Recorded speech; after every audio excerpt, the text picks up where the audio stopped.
Welcome, everybody. This is Shooting the Shit With. Today we got amazing guests, some great guests, some alumni, some, I guess they'd be in our Hall of Fame if we had some former pure wrestling champions. Let me bring them all in right now. We got Geza, Kalman Jr. We got Big Ticket Reggie, Marley. How you guys doing? We'll start with you, Geza.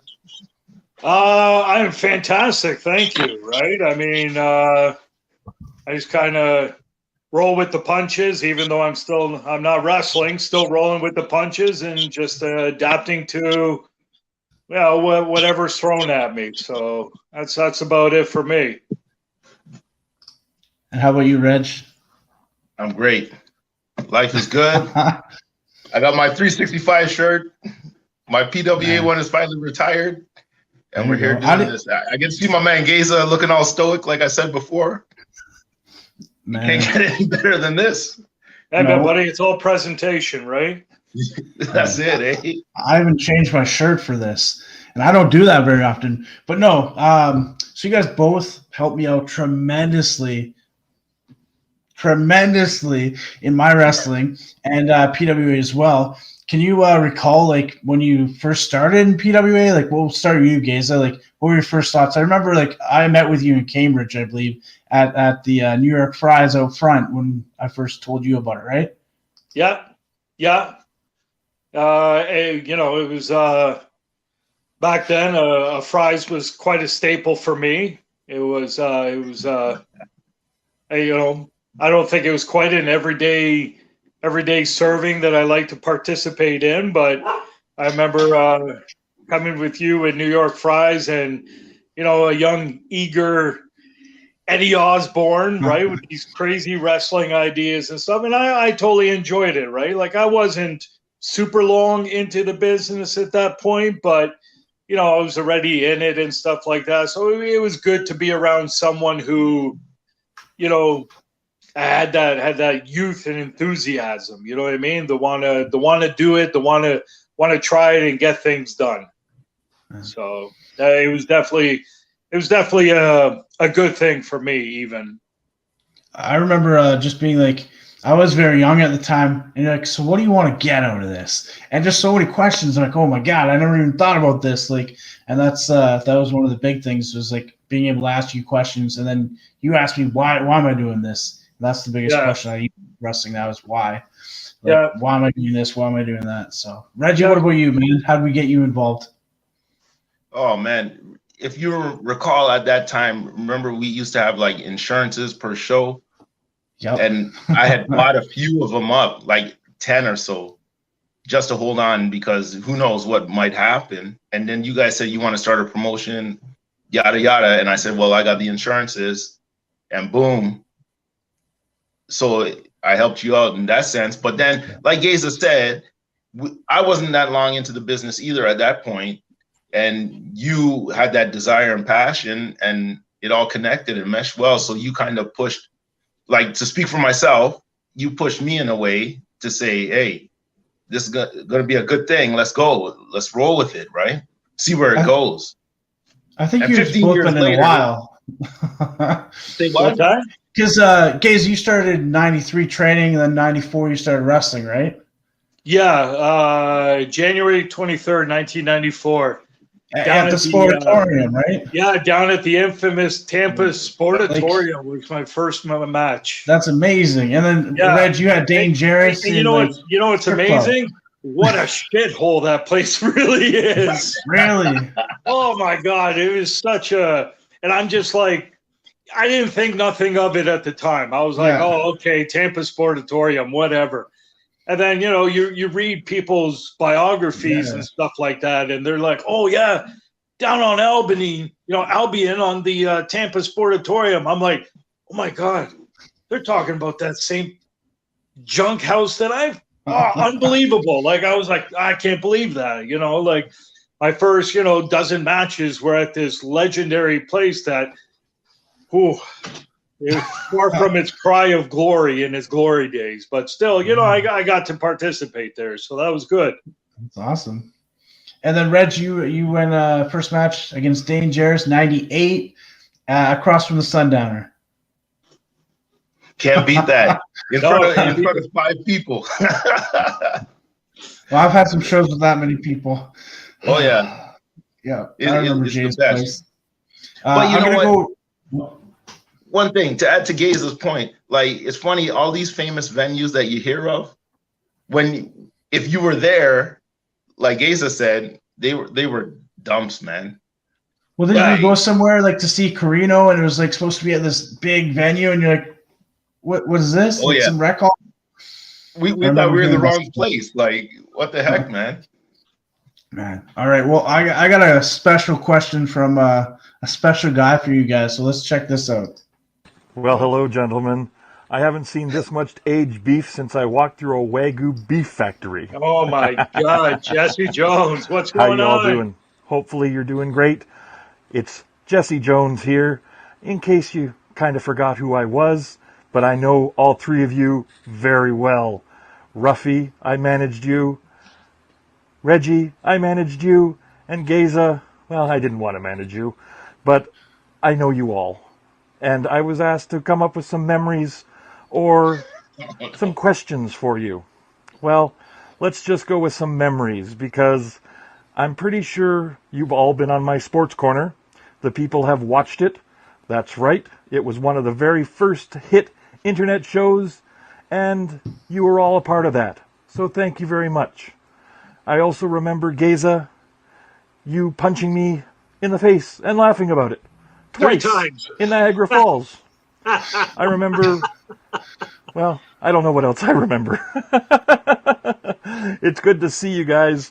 And the question I have is, out of all the matches that you've ever had, with me being involved, which one is your favorite? He goes on to say, "I love you guys." I accidentally hit the exit quick there, but Jesse Jones. For me, it's exactly the match he's talking about down at the beach there by Niagara Falls, where he was so worried because we had these spots where I was going to punch him and stuff like that. And I'm like, "Oh, don't worry about it, buddy. I never stiff anybody." And then he stands there and just, boom, I pop him right in the chin. And I'm just like, holy shit. And I start giggling. And I'm like, "Oh, sorry. That never happens." Next time I go to get him, boom, I pop him in the chin again. I'm like, oh my God, I'm 2 for 2. And then he finally rolled out of the ring and he's like, "You punched me in the mouth twice." Then when he tried to get in, I went through the ropes with my foot and kicked him right in the face. I couldn't stop laughing. I was on the outside giggling in the sand because you're like giggling on top of him. I'm like, oh my God. Oh yeah, I went 3 for 3 on Jesse, and each time it was like, sorry. Man, good times. But then I also remember a Halloween match or something like that, where Jesse was kept in the box, where he was in the box or whatever. Yeah, and I guess he was expecting to be picked first, and then he was finally picked last. Is that from that? It is indeed. Yeah. Oh man. I mean, you were involved with that, and he got so pissed because he was like, "Oh, you guys picked me last." See, the thing at the time was you guys would go as long as you wanted, whenever you wanted. It was all fine, but it was usually about a 15-minute match. This night, you guys went forever. You went all night long. You went to every single box, and Jesse's in the box, and it was too small for him. So we taped it around him, and I got him covered in there, and I'm crying in the back. He's screaming. He's getting so upset. And they said, "Where are they?" I'm like, "I don't know, man. They're not here yet. They're not here yet." And yeah, but it was great. We had so many good props. We had that double-ended dildo that night as a prop, too. That was, yeah. Let's work this thing. Yeah. Man. Buddy was so hot after that. You guys kept me in that box for almost an hour. Oh, it was great. Oh, that was a good time. That was a good night. That would be my number one with Jesse, for sure. Man. No, that was a good time. Now, I got another guy who wanted to ask you. I was going to go there, so I'm glad you guys both did. Like, I had it queued up on the machine, ready to go. Another big fan of both you guys. Here we go. Greetings to three members of the PWA Mount Rushmore, undoubtedly.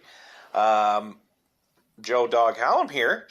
Now, I know, and we all know, all the fans know out there, that your favorite place to wrestle was beautiful Goderich, Ontario, Canada, especially Reggie. Reggie, I know you love Goderich. But my question for the three greats, the three originals of the PWA, is what are your memories of the not so pretty Jay's Place?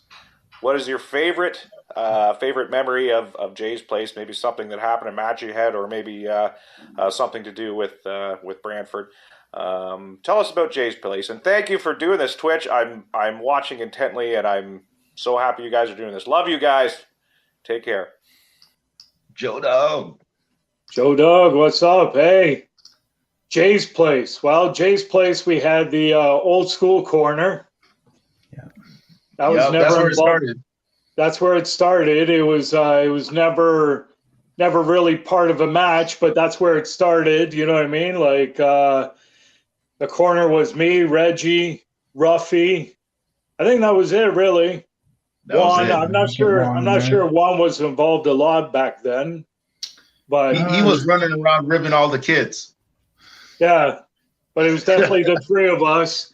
I mean, we never involved it in a match or nothing, but I always enjoyed, you know what I mean, just sitting around and just shooting the shit with you two guys. So, match-wise, probably my most memorable match was that Bloodfest I had with Warhead. Yeah. Jesus H. Christ. He bled so much. I was covered so much in his blood by the end of the match that I stunk. I stunk of iron as the blood was drying on me. It was disgusting. Hey, did the cops come at that one? No, not that one. No. But I stood outside on the road, just covered in blood from head to toe. You know what I mean? Like everywhere. And then I hear a car go by, Geza! Some guys I knew from my town, hey man, what's up? They were like, what the fuck were you doing? Like, oh, just another wrestling show. We had a picture of that, and you're covered in Warhead blood. Yeah. And then I remember you coming up to me, maybe like in the Cambridge show. You go, you know what? I'm thinking we don't have to have people bleed anymore. Yeah, because the next week, I think it was Darcy wanted. You're like, I think I'm good. Maybe once in a while. Yeah, but that was funny stuff. What were you, Reg? Match wise, like we did so many matches there. They're all great. I had a great time. But the one time Edge was there, Sin had come and he brought Edge. I'm walking around in the back, being an idiot as usual with the belt on my shoulder, turn around the corner. Hey, what's up, man? You want a piece of this? Like, oh man, embarrassing, but that's all. And then the old school corner. That's like the time when I just met Geza and Ruff and I were always on the road. And then we all just sit there and shoot the shit the whole time. And then it's like, guys, you're up. Oh man. And we got to tie up our boots at the last second and then run out there. But it was all about hanging out with these guys. It was kind of cool that day with Edge there too, because I was working Sin that day. Nice. Yeah. Yeah, I was working Sin, and then I had a shitty old phone. You know what I mean? Like a piece of crap phone, and I was just like, I can't remember which one it was, but one of the workers, one of the younger boys, asked Adam, you know, they were like, hey, Edge, is it okay if I get a picture with you? And he's like, hey, I'll sign whatever you want, but I don't do pictures. And then I'm just like, oh, well, yeah. I'm like, oh, man, that sucks. I said, because I wanted to get a picture. And he's like, well, yeah, no problem. And he just stood up there, you know what I mean? I gave the kid that wouldn't get the picture, here's my phone, take a picture of us. I just thought that was awesome. And he was like, no, I've known you a long time. You know what I mean? So I was like, that's cool. That was good. Man, that was awesome. Reg, I thought you were going to say maybe you and Ruffy's match where you beat the out of each other all over the building. That was one of my favorite matches you had there. And then my favorite moment, though, at Jay's Place, I shit my pants. Rip Impact gave me a clothesline. bad things happened. He's already getting hot. And I had to go to the bathroom, the women's bathroom, and I had to declothe. And I had these underwear, and they're really nice underwear. I liked them a lot. Why and I didn't want to throw them away. Did you keep them and wash them?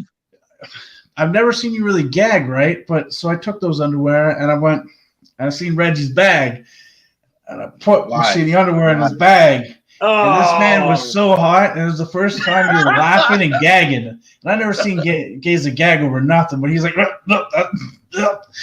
and this man was hot at me for a while about it. But yeah, sorry, but that was fun. You've been the brunt of a couple cruel jokes there, hey? Yeah, exactly. All to do with like crap. Yeah, because I got a buddy who wants to say hi to you. Oh no. Dr. Stinkfinger. Now this is my greatest incident, my greatest story ever with Reggie Marley. Besh, all three of us were involved because Besh was the referee. Man. How did I know this was going to come up? I was working Reggie, and you were going out before me, so I was like, "Oh my God, this setup is never going to be perfect," because I never seemed to be able to take the belt off Reggie. So why I was going out last, I don't know, but I was going to capitalize on this. Besh was already in the ring, so me and Reggie were like, right? "Hey, yeah, what? Yeah, Besh was the referee. Yeah, Besh was the referee." And so I called the beginning of the match. I'm like, okay, we're going to do this. Push you into the corner. I'm going to do this and that. And everything is all centered around Dr. Stinkfinger here. So as soon as Reggie walked through that curtain, he's heading to the ring to his music. I'm back there stripping my shit off. I'm like, I got to get my gear off. Pull my singlet down. I took this hand right here, and I shoved it right in between my butt cheeks.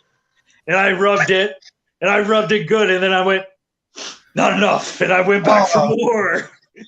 And then I carefully suited myself back up with my poop-smelling finger, my butt-stained poop-smelling finger, and went out to that ring. And then Besh is checking me over in the corner. And he's like, well, let me check everything. I'm like, you might want to check everything but this hand.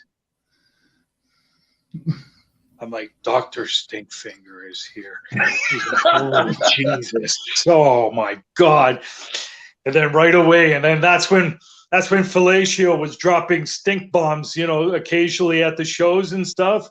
Because I remember that opening spot, I grabbed you, and I shoved my finger right underneath your nose and pushed you up into that corner. And the look on your face like... And then you realize it's right at that point. It got real, man. Oh, man. It got real, but you still couldn't do anything to stop it. It still happened. Man, those are crazy days. The great spots. I think lasted like 2 minutes. The great spots I had to fight for because I had that poop finger ready to jam in front of your face. I think there's like a video of him doing it too backstage that I saw after. Like he was really getting in there. Like, I was digging deep, buddy. I was like going for gold. Man. Oh my God. It's horrible, right? And I still brag about it to this day. I out wrestled a UFC fighter at that point. Yeah. There you go. Man. I had control of your arm. Like, oh, man. You were absolutely, you were putting up 100% of a fight easily at that point. Yeah. It's amazing. It's amazing. You may hate people, but what you'll do to your friends that you like. You know what I mean? It's even worse. Always. No, this guy used to take the last hotel room in town when I traveled with this guy. I was so scared to travel with both of you guys at first because I'm just so new, trying to be a nice guy. I just sit in the back and listen most of the time, and then I talk too much now. But those are always great times for me. Any road memories traveling? I know we did one trip. Ruffy's supposed to be here. He's not here today, but that's fine. I remember one trip with the four of us going to Cornwall, and I think it was just Cornwall for that one. Maybe Peterborough after. Any memories of that trip? Cornwall.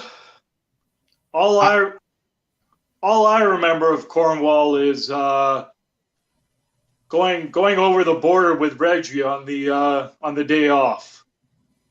Okay, I don't know if I was there. I needed a baby seat. I needed a booster baby seat for my vehicle. So we were right near the border. So I was like, well, shit. I mean, Reggie's like, yeah, let's go. You know what I mean? So I just remember hanging out with you that day and stuff like that. The actual shows, if you recall, I could probably join in, but I don't recall. I don't know who anyone wrestled that weekend. Yeah, I just remember there's a lot of drink. Reggie saying, I ain't sleeping with either of you two, to me and you, and be like, Ruff, sleep there, don't touch me. That's all I remember really from it. Maybe, no.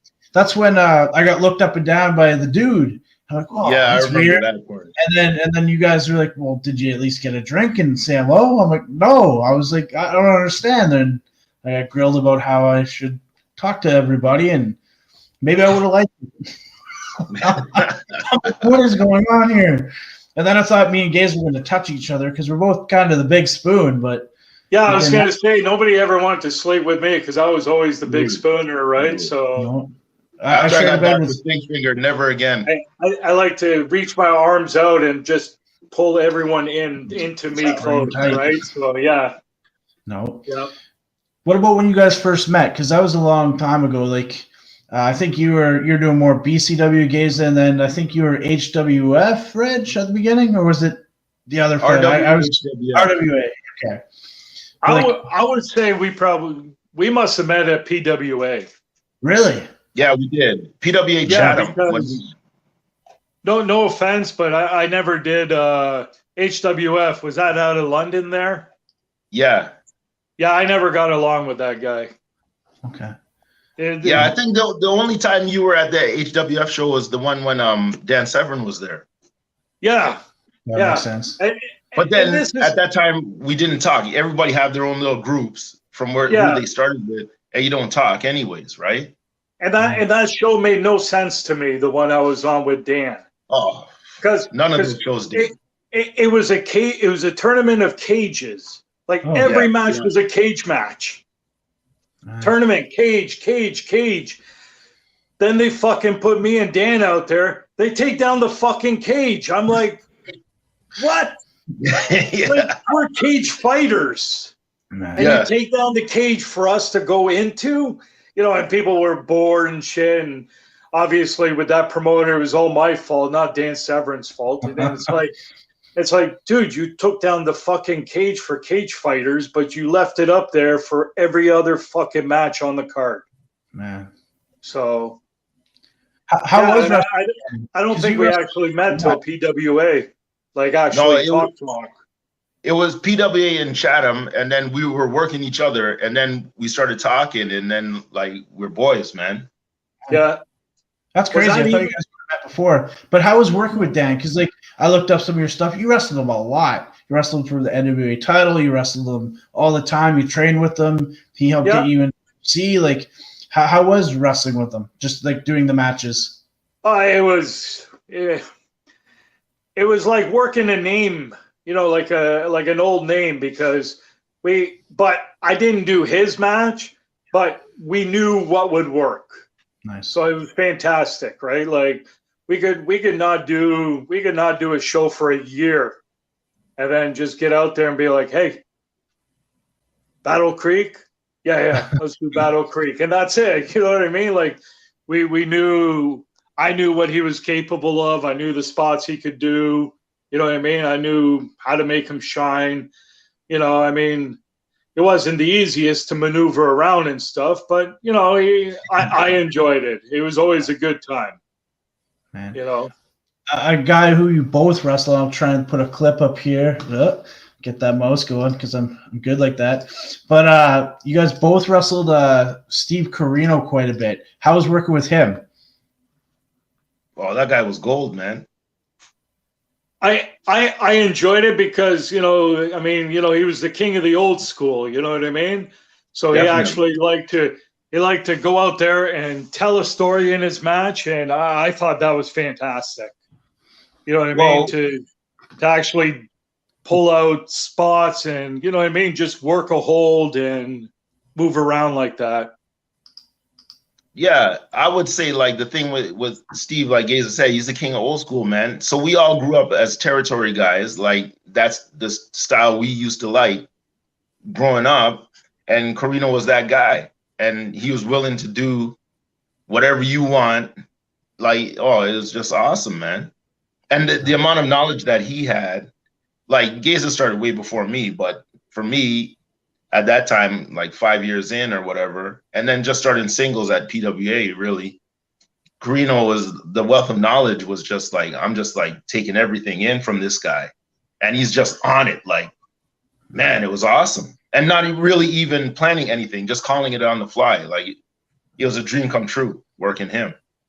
I thought it was cool because both you guys had like, you guys are different wrestlers, but similar, and then you guys both meshed so well with them, so that was always good.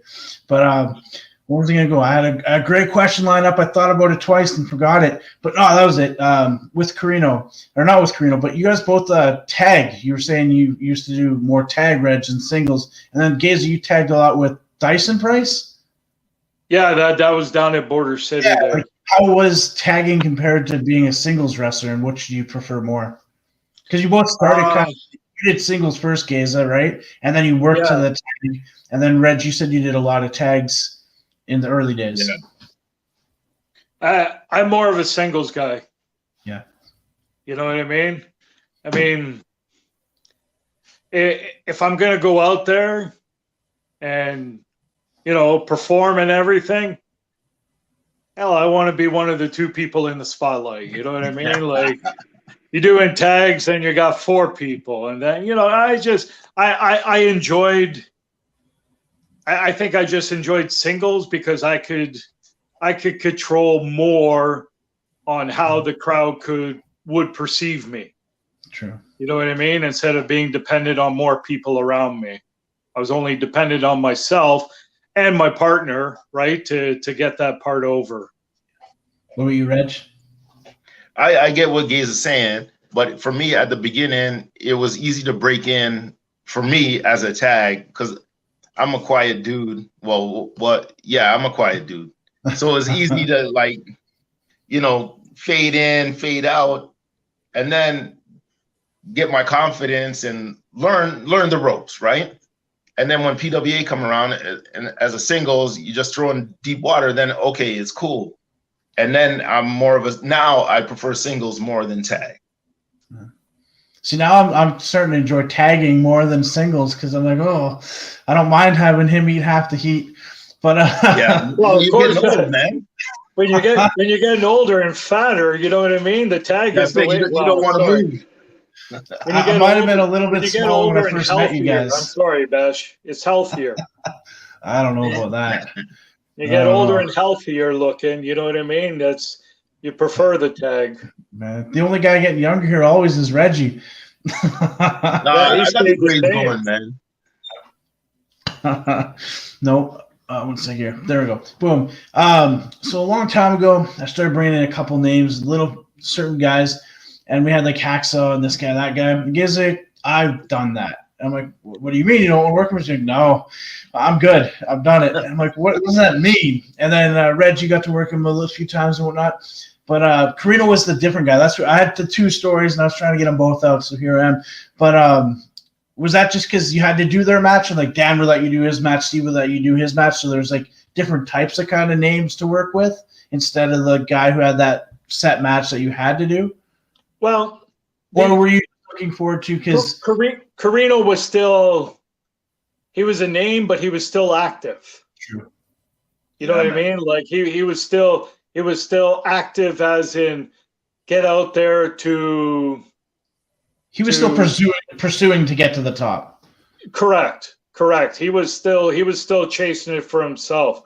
And the other names, they're just as fun, but those names, they're established, they're older. When they get to a new area where they don't know anyone, they want to do what they want to do. Right? Like, yeah. You know, like you may know, oh man, I'm not going to stiff you, or I'm really good at this. And they're just going to, you know, like, you know, you just got to accept the fact that they don't care. This is what they're going to do, and it's what the crowd, will expect, and it is what it is. I mean, I worked Bundy probably close to a dozen times, and my 12th, 11th, 12th match was Bundy. Totally different than the first one. Very similar, but totally different than the very first one I had with him. Yeah. The very first one I had with him is the same Bundy match that he had with indie guys in BC, indie guys in Pennsylvania, indie guy over, you know what I mean? Like anywhere. Sure. But Very after true. I worked him several times, he knew, what I was capable of, and, just chatting with him. So I got to do, more and more ridiculous, well, what I consider ridiculous stuff, against King Kong Bundy, while still following the same formula. And then what about travel? Like, Reg, you went to the States, you've been all over Canada, you came out here to BC as well. Where is your favorite places to wrestle, and how was traveling for you? My favorite, is Godrich. Even though I've been there a few times. Whatever, man. But it's almost like Godrich is having a show next week or something, hey? Yeah, I know. I'm kissing up. No, yeah. But then I ain't going nowhere. Now I can't even drive 10 minutes down the road without saying I want to go home. So it's all good. Man. But back then traveling, it was fun, man. It's like going on a road trip with your buddies every weekend. So it was cool, man. Especially with Geza and Ruff if he was here. It was great. Fucking Ruffy. What a guy. It was all basically to try and get him on his schedule. You guys are very flexible with me. That guy's like, Sunday would work the best. Well, that's okay. Yeah, I mean, we're Sunday.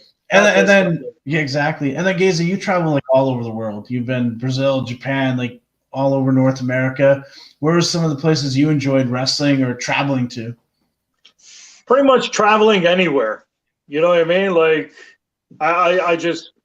I was younger at that point, healthy, just getting out was the best thing. You know what I mean? Whether it was for 10 days, 2 weeks, a weekend, I don't know. It's good now. I don't mean right now, but before the pandemic and stuff, there was a lot of, people to do. There's a lot of stuff for people to do just in Ontario and stuff. Yeah. They had, they could garner all kinds of experience without leaving this province. Well, back in 94, you had to garnish all your experience not in this province, I was traveling down to Lima, down to Al Snow's original Body Slammers, a lot of weekends and stuff like that, and heading into Pittsburgh all the time and always crossing the borders, always coming up with some kind of bullshit story about why I'm crossing and stuff. But, even in my youth and stuff, the best part of traveling, I hate to say it, was always coming home too. It was good to come home at the end of the weekend. You know what I mean? Sure. It was nice to get some sleep and be in my own bed again. Man. One of my favorite places, I was supposed to go with Reggie Marley. It was Trinidad. But the guy's like, I ain't going. This guy sets me up. So I'm going to put crappy underwear in his pants. But he's talking about this for a long time now. He's setting it all up. We'll do an episode on it one day. And then I'm like, and let's go. He's like, I can't go. I'm like, what do you mean? I'm going to this place. I've never been anywhere that far before in my life. I've been in the States, but I'm like, Reggie there. He'll make sure I'm good. Everything's fine. I can't go. The biggest setup ever. Yeah, that was terrible, but it was a great time. Yeah, that's it. Reggie, man. You missed out, man. Sometimes the traveling, like I say, sometimes the traveling is the best part. My one trip to Brazil, I was a last-minute replacement, because a fighter chickened out because the guy he was fighting, or the guy I ended up fighting in the first round, was expected to win the tournament. And I'm like, I don't give a shit. Yeah. I'm like, I don't care. And they're like, yeah, but you'll get to spend 7 days here. I'm like, I get to spend 7 days after my fight? Yeah. And the hotel is still paid for? Yeah. And I'm getting a per diem every day. Yep. You got to do it. Okay. Well, when do I leave? They're like, in 4 days. I'm like, fantastic. I show up in Rio de Janeiro, and nobody there to get me. Oh. So I'm in Rio de Janeiro with $10 in my pocket, no cell phone, no contact information. So I just decided, well, the best thing I'm going to do right now is just sit on my luggage. And that's what I did for the next 6 hours. Man, I didn't know you had to sign papers to get in and all this flight information. I was flying. This lady's looking at me. I'm like, oh, I didn't know you had to sign all that stuff to get in the country and all this other stuff. I'm like, it was terrible. I was missing Reggie being there for sure. The thing was, I'm thinking, look, okay, I gotta miss work twice now to go. And first off, how many times you get booked on these things and they never happen? So I was like, all right, let's see if it even happens the first time. So the second time, all right, I'm gonna do it. So I got off of work for the second time, and then what happens? Yeah, then it didn't work. Yeah, true enough. Fair enough. I had a great time though. But when you guys started, I feel like the crowds were huge. They were really big in Ontario. And then even when PWA started, they were a lot smaller. What like motivated you guys to wrestle through all those times? Because I had some terrible crowds for you guys sometimes to wrestle in front of. And everyone always worked so hard though, and I always really appreciated that. And then it grew again and it got better. But like it still hasn't reached that stage where you got that 800 people in there or whatever. They were drawing 400 even people at the time. So like what kept you guys motivated from like this big time opportunity when you're like you guys both got to wrestle for the Fed, like tryouts and stuff like that, or job matches, extra matches, and then having to do I did a couple jobs. That was it. You know what I mean? Back then we didn't glorify what it was. We didn't call it a dark, tryout match or nothing. You came in and you jobbed. That was it. You know what I mean? Like, so. But like going from that and then coming into like PWA, I'm sure we did really good in the actual first years. It was nice, but like it wasn't what you guys like were kind of used to. It seemed like. Yeah, but even when I started in Ontario, it wasn't hundreds of people, and not every show was hundreds of people. You know what I mean? Like when I wrestled for Border City, in its heyday 25 years ago, like when it started in LaSalle, you're talking 125 people there at maximum. And then, even that slowly built up. Now, it did get to a point where, a Border City show had 1,500 to 2,000 people. And then the next day I'm working for, someone, on a reservation and there's 6 people there. You know what I mean? In the driveway. Even some of the workers, we were all on the night before and we're all like, shit, it's hard to believe we were in front of 1,800 people the night before, and now we're in front of 6. But, like my style of wrestling was never, I was like an old school worker. You know what I mean? I was like a workhorse. I wasn't a high flying spot monkey. You know what I mean?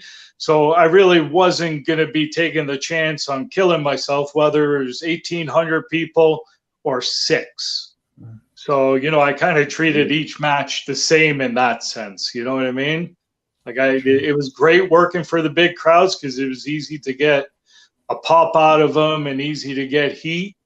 But then if you can draw a reaction out of 6 people, then you're good at your craft. That's it. Exactly. That's the whole thing right there. Yeah. If you can make 6 people react to what you do, you can do it. 1,000 people is easy. Like 6 people out of 1,000 is easy. But if you can get 6 people out of 6. Yeah, 6 people. 6 people out of 6 hating you. Well, then you're doing something good. You know what I mean? That's it. Eh? Very true. Very true. Well, I'm gonna wrap this up just because I'm trying to keep it at 40 minutes, and I know you guys could talk forever because it's been amazing. But I want to get some maybe just last question. How was the last show for you guys? Because we had everybody out for that last one, the last PWA show. Geza, you were with Reggie and Juan, who aren't here for this one. Reggie wrestled last match against Elian. How was that show for you? Because for me, it was like a big reunion.